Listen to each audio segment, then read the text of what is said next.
আসসালামু আলাইকুম। আমি মোহাম্মদ মেহেদী হাসান।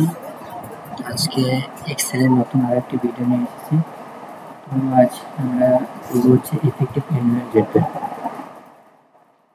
ইফেক্টিভ অ্যানুয়াল রেটের সরাসরি কোনো ইকুয়েশন নেই, আমরা এটা করবো হচ্ছে ফিউচার ভ্যালুর মাধ্যমে। প্রথমে আমাদের করতে হবে হচ্ছে ইকুয়াল দিয়ে ফিউচার ভ্যালু অফ ব্র্যাকেট হচ্ছে রেট ইন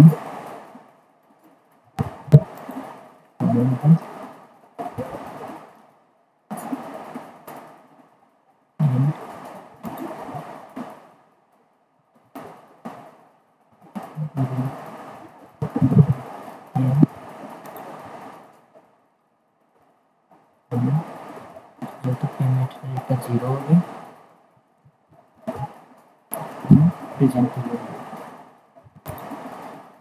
ব্র্যাকেট ক্লোজ। এখান থেকে হচ্ছে 1 বিয়োগ করতে গেলে আমরা হচ্ছে ইফেক্টিভ অ্যানুয়াল রেট পাবো 0.13। এটা যদি আমরা পার্সেন্টেজে করতে যাই,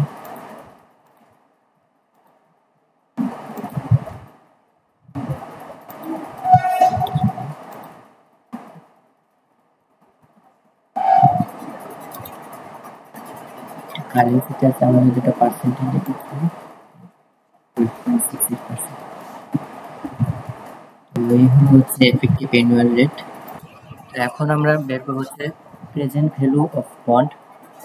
এখানে দেওয়া আছে হচ্ছে পার ভ্যালু বা ফেস ভ্যালুর মান দেওয়া আছে, coupon rate, coupon interest rate দেওয়া আছে, ইয়ার্স টু ম্যাচুরিটি দেওয়া আছে, হচ্ছে ইয়েল্ড টু ম্যাচুরিটি ওয়াইটিএম দেওয়া আছে।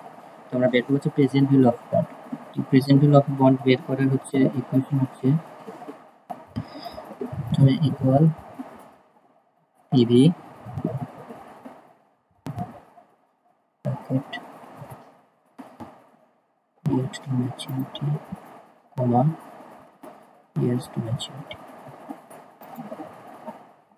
comma এখানে যে পার ভ্যালু বা ফেস ভ্যালু মান দেওয়া আছে তার সাথে হচ্ছে কুপন ইন্টারেস্ট রেটটা আছে এটা বলে নেব, কমা হচ্ছে এই ফেস ভ্যালুটা। তাহলে হচ্ছে আমরা এটা ক্রস করে এন্টার দিলে আমরা হচ্ছে প্রেজেন্ট ভ্যালু অফ বন্ড পাবো। তো এই হলো হচ্ছে আমাদের প্রেজেন্ট ভ্যালু অফ বন্ড। আমরা এখন দেখবো হচ্ছে ক্যাপিটাল বাজেট অ্যানালাইসিস। তো এখানে ক্যাপিটাল বাজেট অ্যানালাইসিস করতে হলে আমাদের বেশ কিছু জিনিস বের করা লাগতে পারে। তো এর মধ্যে আছে হচ্ছে এনপিভি, তারপর হচ্ছে আইআরআর, আর হচ্ছে পেব্যাক পিরিয়ড। তো আমরা প্রথমে হচ্ছে নেট প্রেজেন্ট ভ্যালুটা বের করে দেখবো কিভাবে বের করতে হয়। এখানে ওরা আছে, আচ্ছা। তো নেট প্রেজেন্ট ভ্যালু বের করতে গেলে আমাদের প্রথম যে ইকুয়েশনটা, তো আমরা ইকুয়াল দিব, এনপিভি লিখবো, এনপিভি, তো ব্র্যাকেট দিব। তো ব্র্যাকেটে আমাদের যে রেটটা আছে, তো প্রথমে রেট দিতে হয়, তারপর এরপরে হচ্ছে একটা কমা দিয়ে তারপর হচ্ছে ভ্যালু, সবগুলো ভ্যালু আমরা সিলেক্ট করে দেব। ভ্যালু ফার্স্ট ইয়ার থেকে আমরা সবগুলো ভ্যালু মার্ক করে সিলেক্ট করে দেবো, তারপর একটা ব্র্যাকেট দিব। তো আমাদের হচ্ছে এনপিভি বের করতে গেলে আমাদের শুরুতে যে ক্যাশ ফ্লোটা থাকে বা যেটা ইনভেস্ট হয় সেটা হচ্ছে আমাদের বিয়োগ করে দিতে হয়। যেহেতু আমরা এখানে নেগেটিভে বের করতেছি, তো এখানে সেটা হচ্ছে আমাদের শুরুর ক্যাশ ফ্লোটা একটা যোগ হবে, প্লাস প্রথমে ইনভেস্ট। তো আমরা এখন ইন্টার দিলে হচ্ছে এনপিভি বের করব।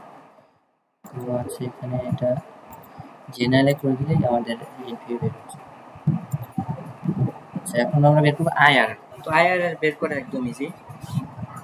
তো প্রথমে আমরা লিখবো আইআর, ব্র্যাকেট দিব। আইআর এর ভ্যালুগুলো, টোটাল ভ্যালুগুলো আমরা এই ফার্স্ট ইয়ার থেকে, সরি একদম ইয়ার থেকে বিগিনিং থেকে আমরা টোটাল ভ্যালুগুলো যোগ করে দেব।